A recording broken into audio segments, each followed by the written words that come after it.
जय श्री राम दोस्तों। यह कहानी भगवान विष्णु पर आधारित है। बहुत प्राचीन समय की बात है, जब पृथ्वी पर अंधकार छाया हुआ था और हर तरफ असुरों का आतंक फैला हुआ था।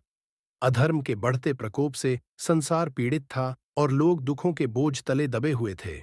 ब्रह्मांड में असंतुलन छा गया था और उसे फिर से संतुलित करने के लिए भगवान विष्णु, जो कि पालनहार हैं, अपनी योग निद्रा से जागे। दूध के सागर से प्रकट होते हुए भगवान विष्णु अपने शेषनाग पर विराजमान होकर संसार की पीड़ा को देख रहे थे। जैसे ही उन्होंने भूमि पर हो रहे कष्टों को देखा, उनका हृदय करुणा से भर गया।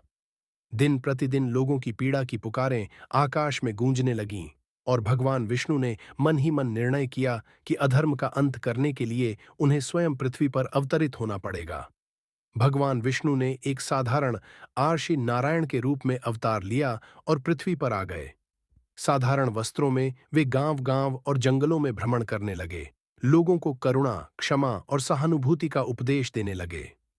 वे सभी को धर्म का पालन करने की शिक्षा देने लगे और लोगों के हृदय में आशा का संचार किया।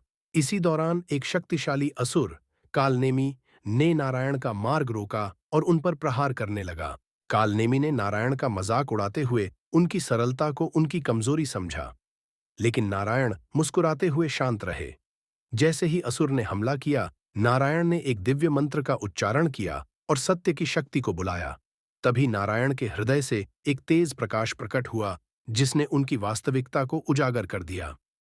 नारायण कोई साधारण ऋषि नहीं, बल्कि स्वयं भगवान विष्णु थे। उस दिव्य प्रकाश से असुर की आंखें चौंधिया गईं और उसकी शक्ति क्षीण हो गई।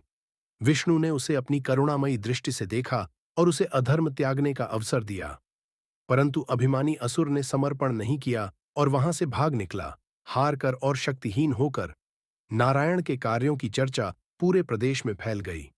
लोगों को यह समझ में आया कि सच्ची शक्ति का आधार केवल धर्म ही है, भय नहीं। जब उनका कार्य समाप्त हुआ, भगवान विष्णु अपने दिव्य लोक को लौट गए, यह वचन देते हुए कि जब भी पृथ्वी पर अधर्म बढ़ेगा, वे पुनः अवतार लेंगे और संतुलन स्थापित करेंगे। इस प्रकार भगवान विष्णु ने लोगों में धर्म की स्थापना की और अधर्म पर विजय प्राप्त की।